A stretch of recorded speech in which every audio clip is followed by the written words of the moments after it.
Bah quoi? Bah, c'est pas Solex HQ ici. T'as rien trouvé de mieux que ça? Bah non. Faut toujours que je fasse tout moi-même, hein. Ah ouais, c'est quand même vachement mieux. On peut y aller comme ça? On y va. Salut à tous! Et bienvenue sur Bikers HQ. Aujourd'hui, on vous propose le test de la Triumph Rocket 3 en version GT et en version R. On vous laisse regarder notre essai et on se retrouve chez Triumph Lausanne après pour le débrief.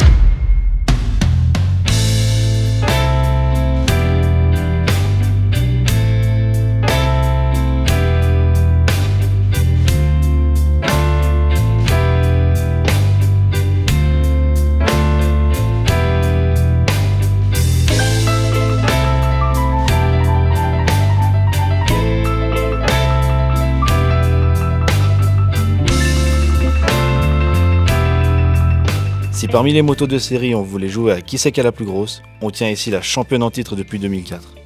C'est cette année-là que Triumph introduit la première génération de sa Rocket 3. Plutôt que de proposer un bicylindre ou un flat 6 comme ses concurrentes américaines ou japonaises, la marque anglaise opte pour un 3 cylindres de 2300 cm3 qui développe pas moins de 200 Nm dès 2500 tours minute. 16 ans plus tard, Triumph revient à la charge avec une nouvelle Rocket plus légère, plus puissante et plus stylée déclinée en deux versions, une GT plutôt orientée touring et une R offrant une position plus sportive. La version GT offre une position plus confortable apportée par des repose-pieds réglables et placés plus sur l'avant, un guidon plus cintré, un petit saut de vent et des poignées chauffantes ainsi qu'un 2 serrés de selle pour éviter de perdre son passager à chaque accélération. Ces équipements sont très agréables pour cruiser mais ont malheureusement tendance à handicaper la conduite sportive. Le 3 cylindres all-in de 2458 cm3 placé longitudinalement développe une puissance maximale de 167 chevaux, mais surtout un couple monstrueux de 221 Nm au moteur. Vu les chiffres annoncés par le constructeur, on n'a pas résisté à la passer au banc de puissance chez Vincent de GBK Moto, notre consultant technique.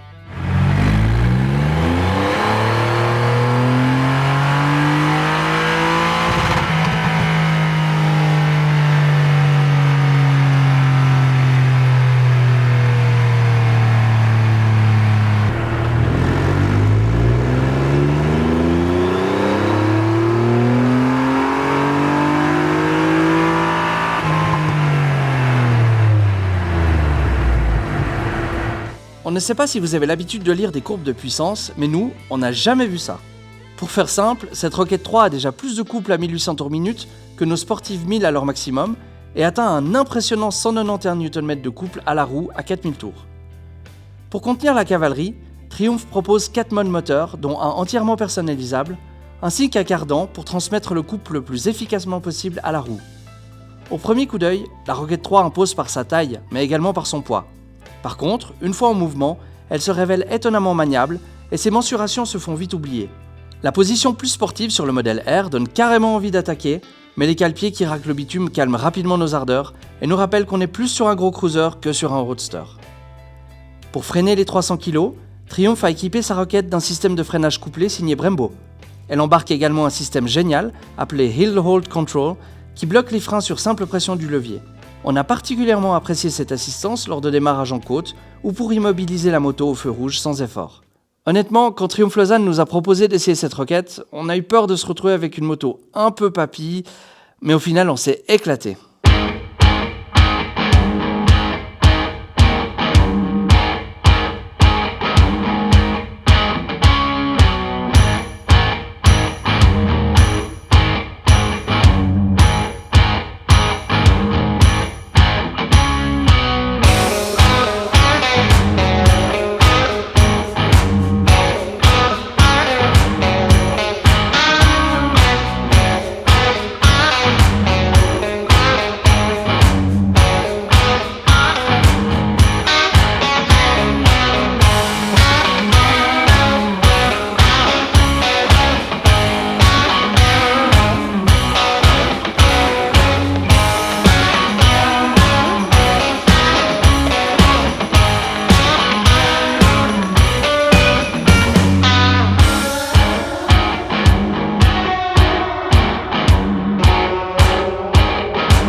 Voilà, après cet essai, on se retrouve chez Triumph Lausanne pour le débrief. Alors, premier point comme d'habitude, parle-nous du design de ces motos. Eh ben écoute, franchement j'adore, c'est vraiment cool. Bon, on a donc le modèle Rocket 3 hein, qui est un seul modèle mais qui est donc décliné en deux versions, donc la GT et la R. Comme on l'a dit un peu, hein, c'est deux mondes différents. C'est vrai que la GT a un look plutôt touring avec le petit dosseret, les poignées un peu plus en arrière. Et puis le modèle R qui fait un petit peu plus méchant garçon avec sa couleur noire en plus. Voilà, moi en tout cas esthétiquement j'ai une petite préférence pour le modèle R. Après, toi, par contre, au niveau de la couleur, c'est plutôt la GT. Hein. Au niveau de la couleur, ouais. Au niveau de la couleur, j'aime beaucoup ce gris avec les petits accents de rouge. Je l'ai vraiment trouvé sympa, mais c'est vrai que, comme tu dis, elle a un petit côté bad boy qui est assez cool. Et on a remarqué quand on se baladait, les gens se retournent beaucoup sur les deux motos. Mais là, il y a un petit côté méchant et puis on se prend un peu à se tenir comme ça, à jouer le jeu. Et c'est vrai que c'est assez chouette. Mais les deux sont magnifiques. C'est un look assez particulier, c'est clair. L'optique est vraiment cool. Ce qu'ils ont fait avec ces espèces de deux yeux de grenouille devant est chouette. Et puis effectivement après, en termes de finition, tout, c'est du triomphe. On a déjà vu avec la Street RS 765. C'est vraiment de la belle qualité. Et ça fait plaisir de voir. Je crois qu'on n'a pas vu de plastique. Non, voilà. Comme on disait aussi, hein, c'est des motos, au final, il n'y a pas grand chose à faire pour un petit peu la customiser puis la rendre jolie parce que de base, c'est des motos qui sont vraiment super belles, super bien finies. Même les rétros d'origine, c'est une des seules marques chez Triumph où tu peux garder les rétros d'origine sans qu'ils gênent. Ils ne sont pas en plastique, ils ne sont pas moches, ils sont bien intégrés. Et sur celle-là, en plus, il y a le support de plaque qui vient derrière la roue. Donc ça dégage l'arrière. Sous le phare, on n'a pas la plaque qui vient cacher. Et c'est vrai que ça dégage cet espace. On voit bien le pneu et ça joue aussi dans ce côté un peu méchant gros clair. roadster. Alors après, je sais pas comment il faut appeler ça, mais en tout cas pour ça, c'est vraiment plutôt catégorisé dans le gros roadster méchant. Et puis là, on a quelque chose d'un petit peu plus GT justement comme son nom l'indique. D'ailleurs, en parlant de ça, en termes de conduite, qu'est-ce que tu préfères entre les deux? Quelle est ta favorite? Alors c'est hyper différent. Hein. C'est vrai que la GT a une position un peu plus, plus tranquille, on peut dire, hein, vraiment un peu plus sur l'arrière avec les pieds en avant. Un guidon qui vient plus aussi en arrière. Et puis celle-là, c'est vraiment plus agressif, comme tu as dit, plus sportif, plus sur l'avant, avec les cale-pieds plus en arrière aussi. Et personnellement, moi qui a l'habitude de rouler soit des roadsters, soit des sportives, j'ai vraiment plus adhéré avec le modèle R parce que déjà on peut attaquer, on a plus envie d'attaquer. Hein. On a fait 2-3 calls avec les deux. C'est vrai que la GT se défend super bien, hein. C'est autant efficace que la R. Mais c'est vrai qu'avec la GT, on a plus envie de cruiser, d'être tranquille au bord du lac et tout ça, tandis qu'avec la R, c'est vrai que vous avez vu les vidéos, on a bien envie d'attaquer avec et de faire frotter les cale-pieds. Ouais, d'ailleurs, il y a je pense qu'ils vont devoir recommander les petits tétons là sous le... mon côté pareil, gros coup de cœur pour celle-là en termes de position. Effectivement, on a envie d'attaquer, on s'est même surpris à des moments à essayer presque de déhancher en entrée de courbe, quoique c'est peut-être une bonne idée en fait parce que sinon la moto descend très vite et on est très vite en train de faire frotter justement ces cale-pieds.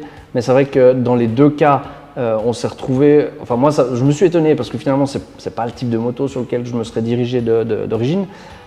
Mais finalement, et dès le début, on s'est retrouvé à se dire waouh, c'est cool en fait d'avoir une moto qui permet de cruiser, de vivre la passion de la moto un petit peu différemment. Et je comprends en fait finalement mieux en essayant ce genre de moto là. Les gens qui achètent ces gros cruisers parce qu'il y a le côté cool, il y a le côté on s'est pris le plaisir d'aller manger une glace et se dire on va se balader avec le gros truc, il faut le parquer, hein, ça c'est encore un autre problème. Ça, ouais. Mais c'est vrai que c'est une autre façon de vivre la moto et c'est chouette. Là moi le petit défaut, ce que je lui reproche par rapport à celle-ci, c'est effectivement cette position peut-être un peu trop GT. Les pieds en avant, ça quand on commence à rouler un petit peu plus vite ou à attaquer des virages, ça ne met pas vraiment à l'aise. Avec cette position-là, alors on n'est pas non plus comme sur un roadster, ils sont quand même assez en avant, mais c'est vrai que c'est beaucoup plus confortable et on se sent plus en sécurité sur celle-ci pour une conduite un petit peu rapide. Par contre, la GT a un gros avantage si on roule à deux. Moi, j'ai roulé beaucoup à deux et puis je suis venu derrière toi sur la modèle R. C'est vrai que ce petit dosseret, vu la puissance du 2,5 litres qu'il y a sur cette moto, Le couple surtout qui est impressionnant. Ouais, qu'il c'est faut. clair, ouais, pardon, les couples, ouais. Ouais. C'est hyper agréable d'avoir un petit dosseret parce que au final, on a moins besoin de se tenir au conducteur. Et moi, c'est vrai que quand je suis venu derrière toi et que tu mets des grosses accélérations, tu as intérêt à te tenir. Parce Promis, que, j'ai pas essayé de te faire tomber. Ouais. Mais en fait, le problème, c'est que la selle n'est pas hyper longue. Donc, quand Elle t'es n'est pas hyper confortable non plus. Hein, sur, Ouais, alors ça elle est, franchement, encore, ça a été. Moi, ça m'a pas trop dérangé de descendre jusqu'à Genève avec toi, enfin, en étant passager derrière toi. Mais ce que j'ai surtout remarqué, c'est que pour un gabarit qui est assez grand et large que moi, moi j'avais le bout des fesses qui était vraiment à l'extérieur de la qui était à l'extérieur de la selle. Et je pense que si tu ne te tiens pas ou que tu n'es pas prêt à une grosse accélération, il y a moyen de se faire mal. De tomber, ouais. Le gros avantage de la GT, c'est qu'elle a le petit dosseret. Là, on peut cruiser tranquille et puis c'est pratique. Après, un gros point fort aussi de cette moto, c'est le freinage. Hein. Ça, c'est clair. Il y a plusieurs points sur ce freinage qui sont super intéressants. Déjà, le premier, c'est qu'il est couplé. Donc, quand tu arrives et puis que tu freines un petit peu sec, la moto, elle ne va pas plonger vers l'avant, elle va vraiment aller à plat. Ça, pour le passager, c'est hyper confortable. Et puis, pour la sécurité aussi, pour soi-même, sachant que c'est quand même un gros… C'est clair. Puis en plus, les suspensions, elles sont un petit peu molles. Donc, ça compense le fait que, évidemment, il faut qu'elles soient confortables comme moto. Donc, ils n'ont pas pu mettre des suspensions qui sont béton comme sur une sportive ou sur un roadster un peu sportif. Et là, justement, ces freins couplés, vu que la moto elle plonge symétriquement à plat, ça compense le fait que justement elles soient un peu molles les suspensions. Et puis un point que toi et moi on a trouvé génial et je pense qu'il va nous manquer sur toutes les motos qu'on essaiera par la suite, c'est le frein alors on va dire, on a dit parking ou de montée ou autre, parking peut-être pas, mais frein de montée. Et ça, c'est vrai qu'une fois qu'on s'arrête et qu'on donne un petit coup sur la poignée de frein, elle se bloque. Donc comme une voiture automatique, voilà, sur une bagnole. Et c'est vrai que qu'on soit en descente ou en montée ou même à plat avec un léger dévers et qu'on veut faire quelque chose avec ses mains pendant qu'on est au feu, c'est génial. Et dès qu'on remet des gaz, ça repart. Enfin, ça aide il y a une sorte d'aide au démarrage, on va dire. Alors pas au niveau des gaz, pas au niveau mais ça évite à la moto de bouger avant qu'on ait remis des gaz. C'est pratique parce qu'il faut dire que la moto est quand même lourde. Hein.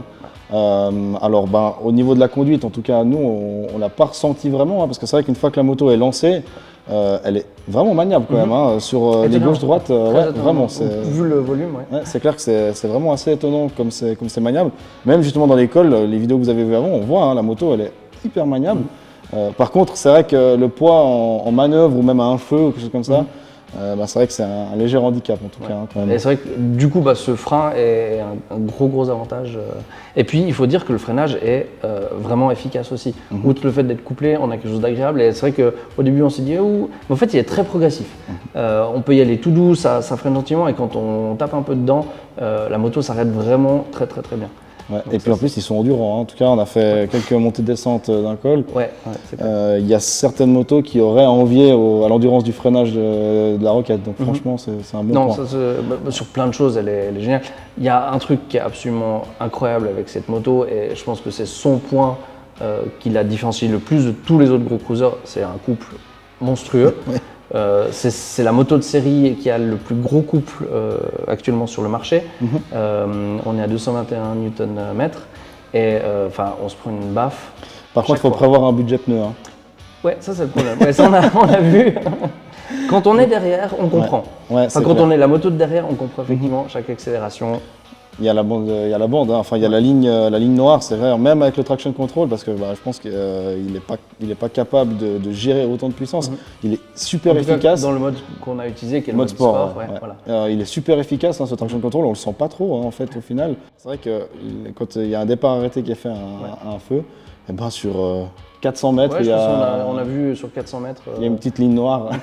Donc je pense que le budget pneu, si on fait beaucoup de départs arrêtés en ville, il y passe assez rapidement. C'est clair.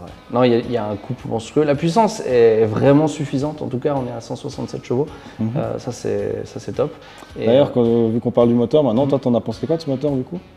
Écoute, génial. Qu'est-ce qu'il faut dire ? Alors c'est clair que c'est un 2,5 litres, c'est gros. Il a un bruit qui est feutré, on dirait presque un demi V6, je ne sais pas comment on peut appeler ça, mais il y a un peu ce bruit plus bagnole que moto. Mais c'est vraiment super agréable à rouler. Ça fatigue pas, on aime bien l'entendre. Et c'est vrai que c'est chouette. Et il y a un truc où on se marrait beaucoup, et surtout quand on était en train de rouler tranquillement, puis que tu mets un petit coup de gaz, c'est le petit saut. C'est qu'il y a tellement de couples que la moto a tendance à faire des sauts. petits sauts de lapin. On se marrait à se vrai. voir sauter l'un à côté de l'autre Ouais. en mettant des coups de gaz. Non, c'est clair que ce moteur, vraiment, il est assez polyvalent en fait. Hein. Donc on peut bien attaquer, en tout cas avec le modèle R, hein, au niveau de la position, ça c'est clair. Mais le moteur, en tout cas, si on a envie d'attaquer, il y a les chevaux qui sont là pour. Même qu'elle est lourde, ça marche bien. Hein. Et puis pour cruiser, rouler en ville, voilà, il y a du couple. Évidemment, c'est la moto qui a le plus de couple sur le marché actuellement. Et puis franchement, c'est hyper agréable à rouler. C'est clair. Et voilà, tu peux, c'est exactement ça. Tu peux cruiser, tu peux te faire ta balade ultra tranquille, tu peux vraiment aller, comme on a dit, manger une glace, aller visiter les endroits, etc. Regarder la vue et rouler tout calme. Et au moment où tu as besoin de mettre des gaz, il y a une cavalerie énorme qui est cachée dans ce moteur. Et ça, c'est un point qui est assez génial. Si on peut résumer, franchement, c'est une moto qui est quand même relativement polyvalente malgré le poids et la taille qu'elle pourrait faire. Et puis, c'est vrai que franchement, à part… Toi et moi, on a pris un kiff de fou. Vraiment. Avec ces motos-là. On n'aurait jamais pensé. Non, franchement, c'est ça. Et c'est sur ça que je voulais venir. C'est que finalement, comme j'ai dit avant, c'est pas une moto sur laquelle je me serais dirigé de base. C'est vrai que Triumph Lausanne a un petit peu insisté pour qu'on les essaye après la Street RS. Et on les en remercie parce que c'était vraiment une super idée. On a pu les avoir pendant une dizaine de jours et on a vraiment pris énormément de plaisir avec ces deux motos. Alors on se battait un petit peu pour savoir qui c'est qu'elle allait avoir la R aussi. La R ou comme ça. Donc les deux, on a une petite préférence pour celle-là. Mais c'est vrai qu'après, quelqu'un qui a envie de quelque chose un petit peu plus tranquille avec une position peut-être plus confortable, la GT c'est une super moto qui sera adaptée. Et c'est génial d'avoir finalement un même modèle décliné dans cette version R et GT. C'est clair. Petit mot de la fin. Je pense qu'on a beau dire tout ce qu'on veut sur cette Rocket, la seule chose qu'il faut faire, c'est qu'il faut que vous ayez l'essayer. Ouais, ça c'est clair. Voilà. Ça c'est important parce que nous on s'est fait surprendre en fait. Voilà. Peu importe le style que vous avez, si vous roulez sportif, roadster, trail, peu importe, si vous avez le temps et puis l'envie, allez l'essayer, franchement ça vaut la peine. C'est clair. En conclusion, on a aimé. Le moteur incroyable à tous les régimes, le côté bad boy procuré par le modèle R, les magnifiques finitions typiques de chez Triumph, le système de démarrage sans clé, le frein de côte très pratique et le prix très honnête pour ce genre de moto.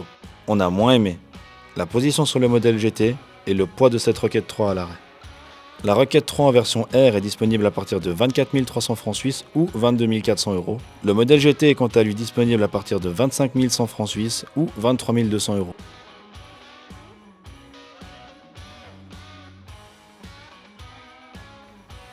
Voilà, on arrive au terme de cet essai. On espère qu'il vous aura plu.